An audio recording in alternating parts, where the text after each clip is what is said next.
Suspense. And the producer of radio's outstanding theater of thrills, the master of mystery and adventure, William N. Robeson. There's a lot of truth in the old saw about the loss of a horseshoe nail resulting in the loss of a kingdom. The tiniest detail can often lead to quite extraordinary results, particularly if the detail is observed by a clever con man with sufficient larceny in his soul. A man like the amazing Dr. Alcazar, who parlayed a piece of string into a small fortune. Listen then, as Mr. Vincent Price stars in The Green and Gold String, which begins exactly 1 minute from now. Smoke can with the micronite filter. It is a mild cigarette. It's got the freshest, cleanest taste. Yes, it is the mild Kent cigarette. Smoke Kent with the micronite filter.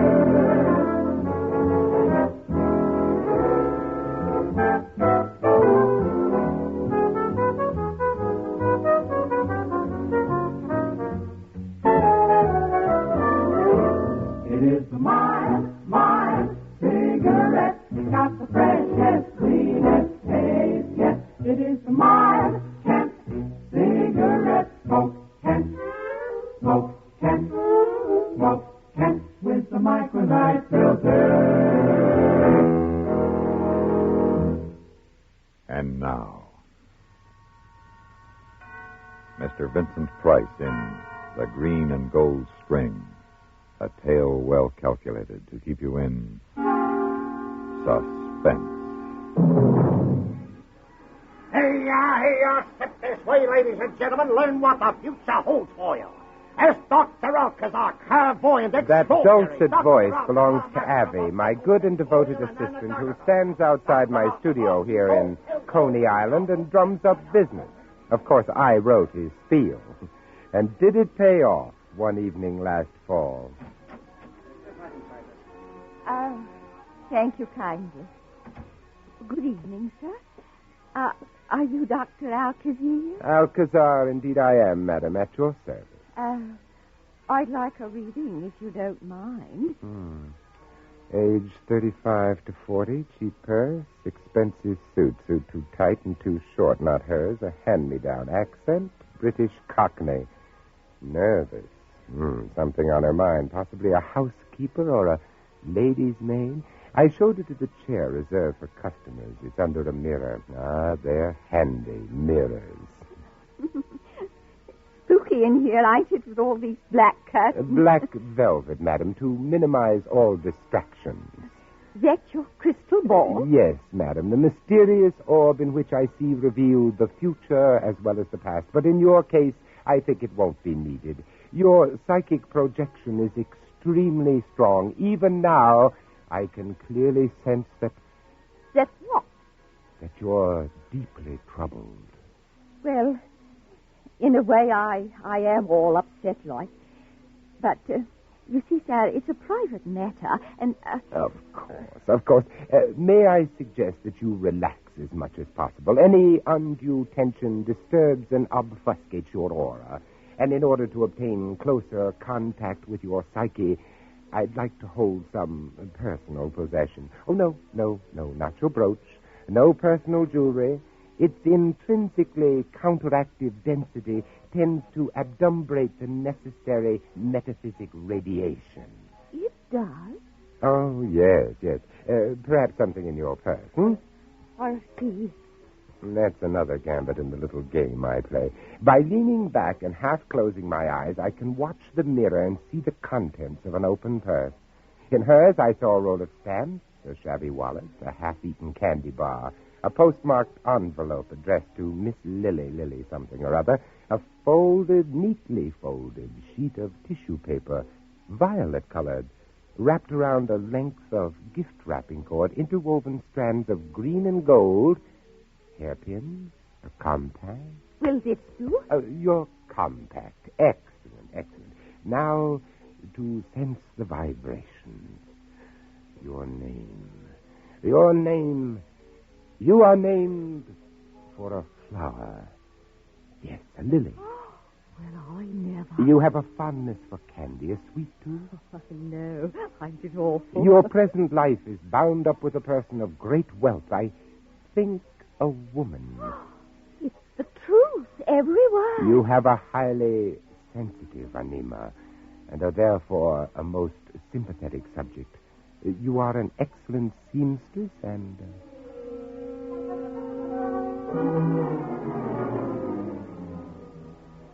And that, madam, concludes the general reading. Oh, is that all? Well, I could go deeper, much deeper, with a special delineation for an additional 50 cents.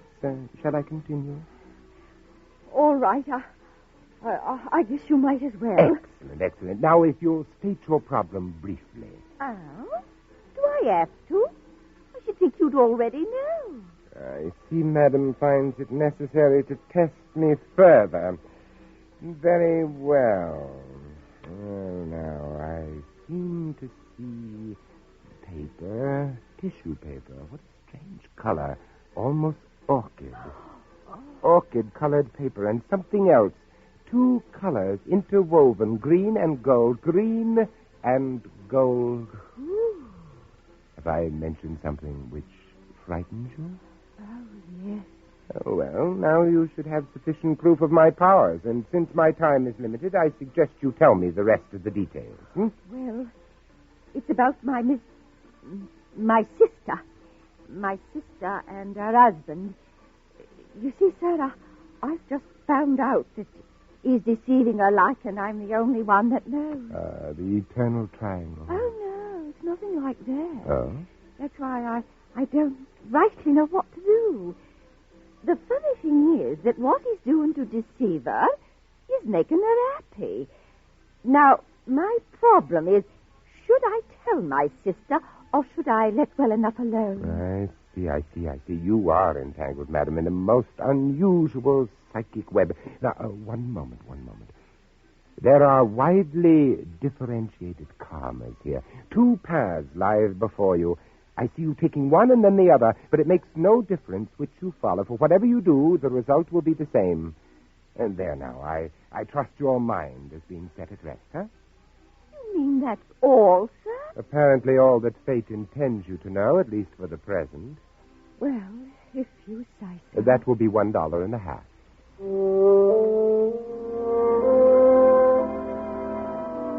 I'd forgotten all about the mousy little woman until 3 days later. Abby and I were having breakfast in the diner near the subway station. I was scanning the morning paper while I half listened to Abby's cheerful and rather witless This time chatter. last year, we was already in Miami Beach. Remember, boss? We traveled in style, by plane yet. This year looks like we won't even scrape up enough scratch for bus fare. Sure be a laugh if we were stuck here all winter. Lily Morton. I thought her last name began with an M. Poor wench that same night. What you talking about? Abby, old friend, despair not. We may winter in the sun after all. How come? Look at this picture. Recall that face? Huh? No, why? 3 nights ago on Friday, you ushered her into the studio. Oh, one of the suckers, huh? So what she done to get in the paper? She got herself murdered, poor soul, that same night. Yeah? It seems she worked as a maid up in Rockland County. She took a late bus back there from New York, and walking from the bus to the house where she worked, well, she encountered someone who strangled her. Oh, it's tough. But how does that make us any dough? Listen to this. Gloria Druce, former luminary of the New York stage, now Mrs. Clinton de Vries, today expressed great sorrow over the brutal murder of her personal maid, Lily Morton. Declaring that she wanted to do everything possible to help bring the murderer to justice, Miss Druce said she was posting a reward of $5,000. $5,000? And you know who done it? No, but I have a hunch. And I have an idea how, let me see now. I'll need proper clothes, cutaways, striped trousers. For you, a chauffeur's cap should suffice.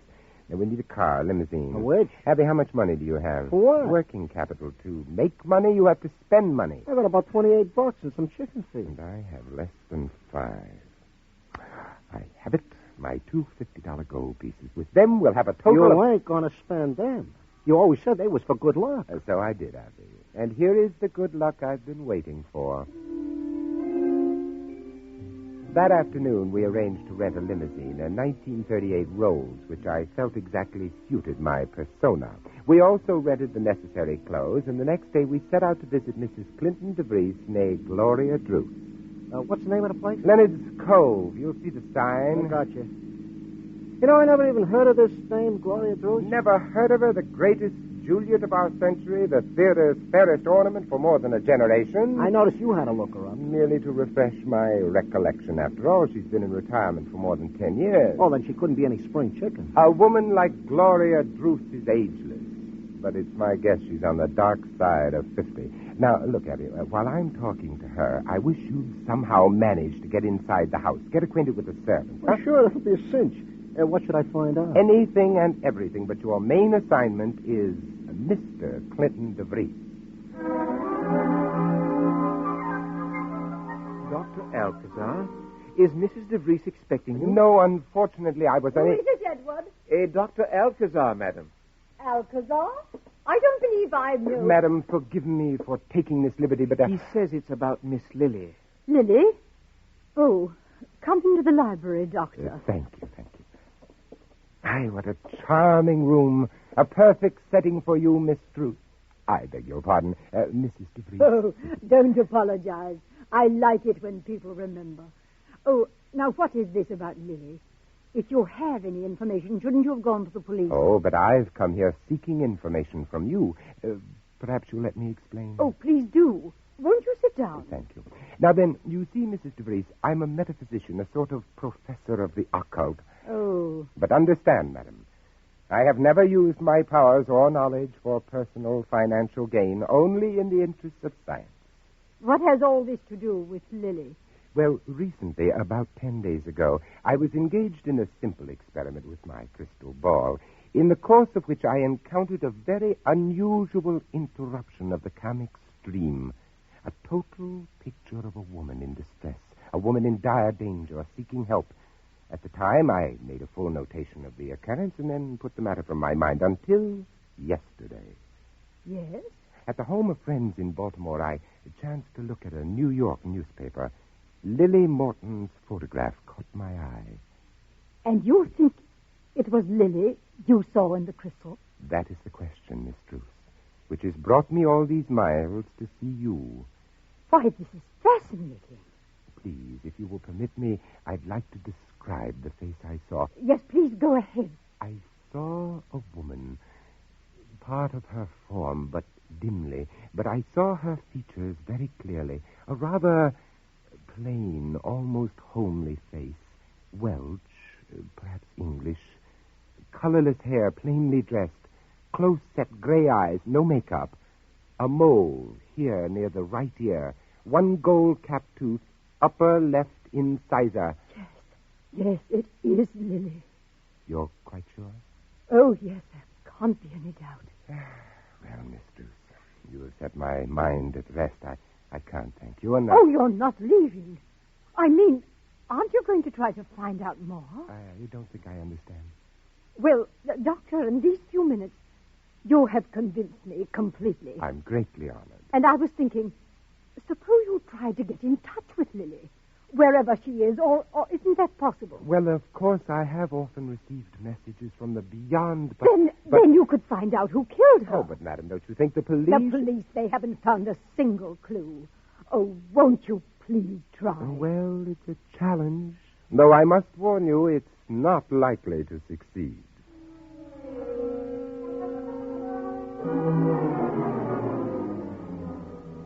Oh, there's nothing. The crystal is entirely blank. I'm wasting your time, dear lady. Oh, please, don't give up yet. Well, as you wish. Here is something. It's clouding. Now the mists are clearing. A woman's figure? No, it's gone. All I see is a serpent. No, apparently it's a rope, but oddly colored. Interwoven strands of green and gold. The colors of the rope are vivid against a background of violet. It's a peculiar shade of violet. Oh. It looks... but the light's fading. The mists are closing in. I'm sorry. The image is gone. I'm truly sorry. I think we're being misled. You mean because what you saw hadn't anything to do with Lily? Exactly. No, it wasn't about Lily. It was about me. You? Yes. Just a minute. Doctor, is this the same shade of violet? Yes. Yes, this is what I saw. The same violet tissue paper and this interwoven green and gold string. But why? It was such a powerful image. Has this any emotional meaning, Mrs. DeVries? Well, yes, it has. It has to do with George. So that's your husband's name? Oh, no. George is an old admirer of mine. Of Gloria Druce. Not Gloria DeVries. I've never seen him. I don't know his real name. We just call him George. And this paper and string is what he always wraps his presents in. An old admirer who sends you presents. It's most romantic. Isn't it? There's no note with his gift. No address, nothing.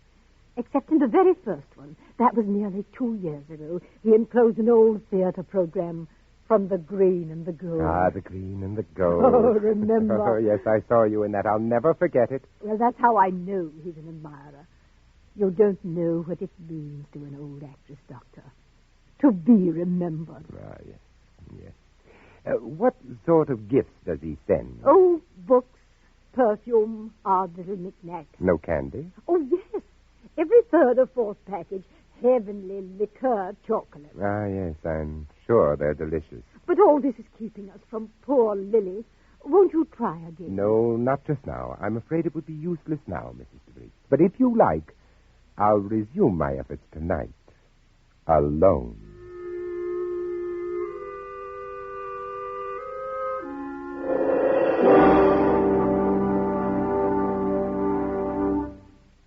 In a moment, we continue with Suspense. Do you like surprises? Do you like fun? And do you like to meet famous personalities? Then you're sure to like the Amos and Andy Music Hall. The Amos and Andy Music Hall, located in the grand ballroom of the Lodge of the Mystic Knights of the Sea, is presided over by three of your favorites, the Kingfish, Amos, and Andy. Every weekday evening, Monday through Friday, over most of these same CBS radio stations, they play host to you and to one or more of the top stars in show business, who's a featured surprise guest. People like Jack Benny, Edgar Bergen and Charlie McCarthy, Frank Sinatra, Doris Day, Judy Garland, Tony Martin, and lots of other exciting big-name stars drop in to join the fun, the variety, and the music at the Amos and Andy Music Hall. Why don't you drop in, too? Remember, the Amos and Andy Music Hall comes to you every weekday evening, Monday through Friday, over most of these same CBS radio stations. It's a treat for all the family.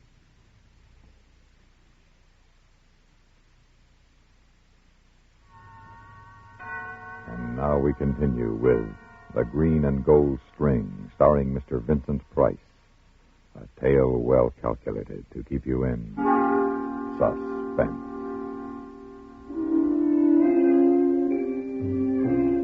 It was nearly 6 when Abby and I left the DeVries house and headed for a little restaurant in Nyack where the Shadrow used to be excellent.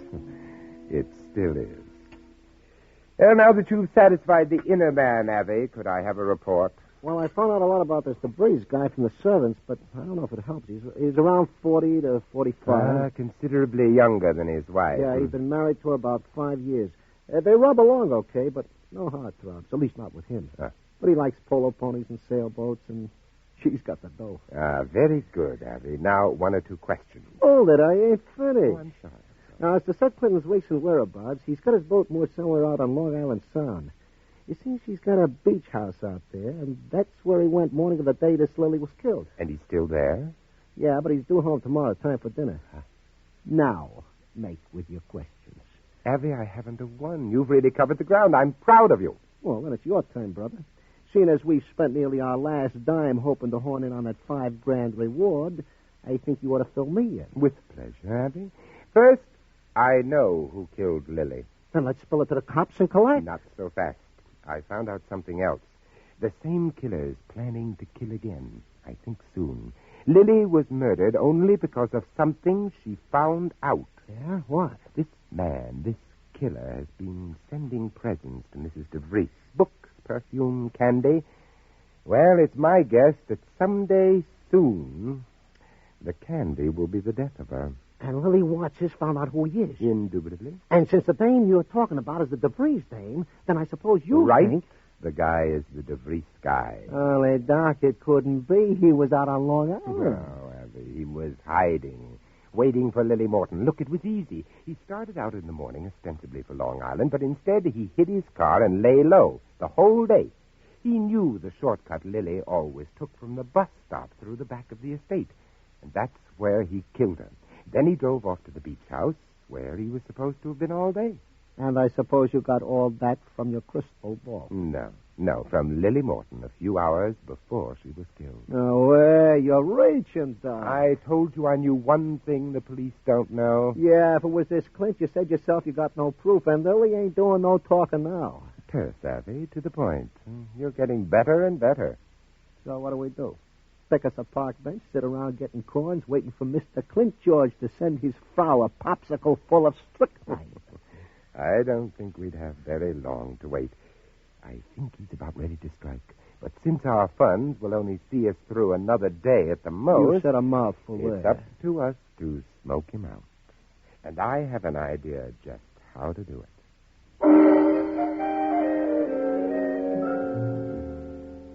Oh, good afternoon, Dr. Alcazar. Forgive me for bothering you at this time, dear lady, just when your husband's returned. Why, that's right. He has.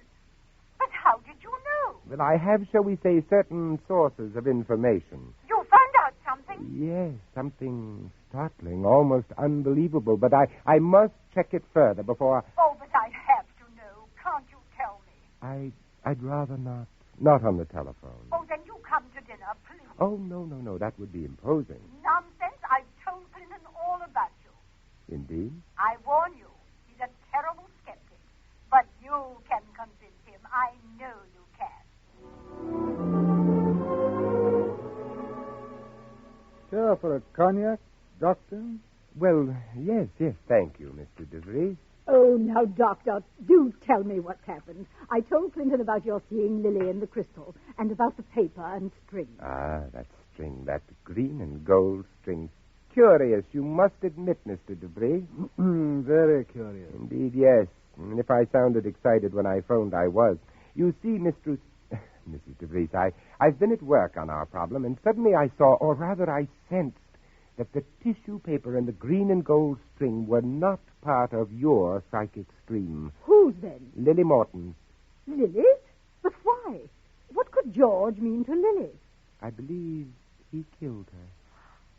George? Why, that is the most preposterous idea. Are you sure? To be frank, no, but I'm convinced that one more evocation of the psychmantic waves will bring confirmation or the reverse. Oh, Doctor, then couldn't you do it here, tonight? Well, I could try, unless Mr. DeVries objects. No, go ahead. Matter of fact, I'd like to sit in. Excellent. I was hoping you would.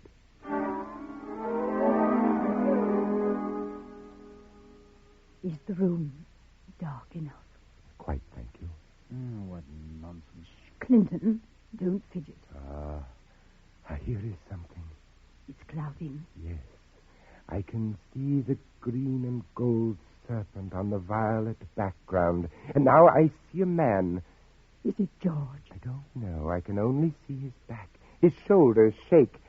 And he is laughing, an evil, malevolent laugh. George has done nothing evil. He's only... The picture is changing. Now I see this room. It is morning, and there is a package on the desk, wrapped in violet paper. A woman enters. It's you, Gloria.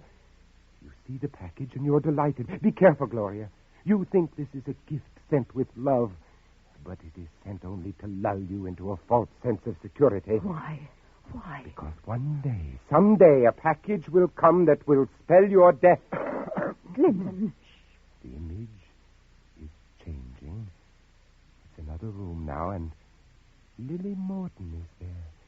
She is staring in amazement at something she has found, a ball of green and gold string and a roll of violet tissue paper. And finding them has shown her the identity of George. She knew and never told me. Lily is troubled by her knowledge. She doesn't know what to do. She takes a sheet of the paper, a little coil of the string, and she is gone. And now the image of George again. Still, I cannot see his face, but he is staring after Lily. He knows she has discovered him. And he knows she might tell. Perhaps. And now we are in a place of shadow. George is lurking there, waiting. He hears Lily's footsteps. He tenses. He leaps at her and seizes her by the throat. Oh! Now she is motionless, lifeless. He bends down and finds her purse, takes something from it with his gloved hand. The paper and the string. He's stealing away. If only I could see his face. Try. You must try. Wait. At last he is turning. We are going to see his face. That's enough. Stay where you are, both of you. Don't move. Clinton, you killed Lily. And you, too, if you're not quiet. Your plan with the candy might have worked, Mr. DeVries, but with a gun, you don't have a chance. Shut up. Gloria, open the safe and take out the money you put there this morning. Come on, move. Oh, all right. Okay, DeVries, that'll do. Drop the gun. What? I'm sorry, lady, but it was him or me. Him or all of us. That was very terse, Annie. Completely to the point. You've really got a grasp for this kind of work.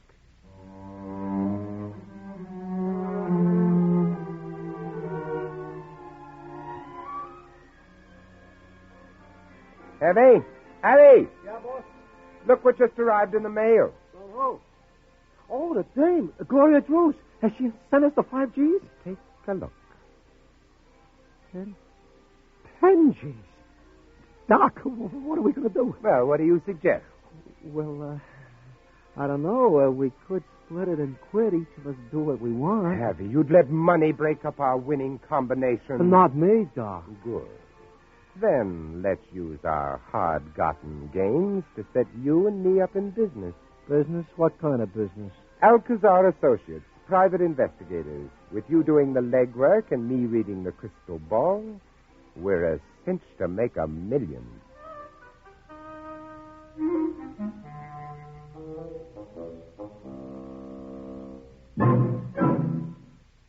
Suspense,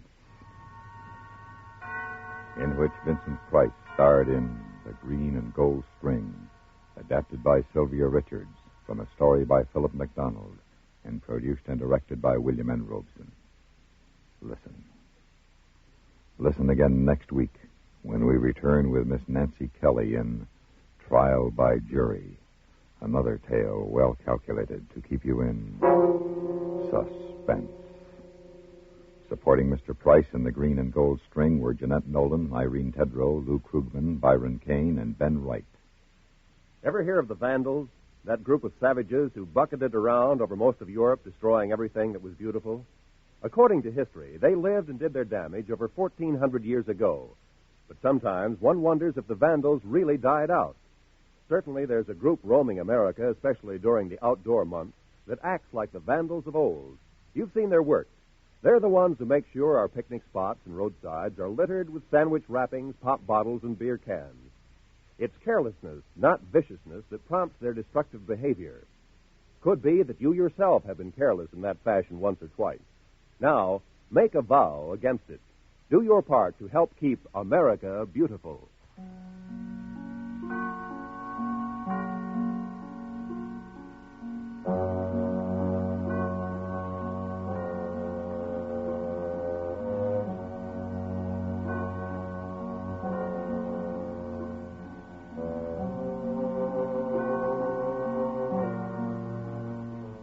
You hear America's favorite shows on the CBS Radio Network.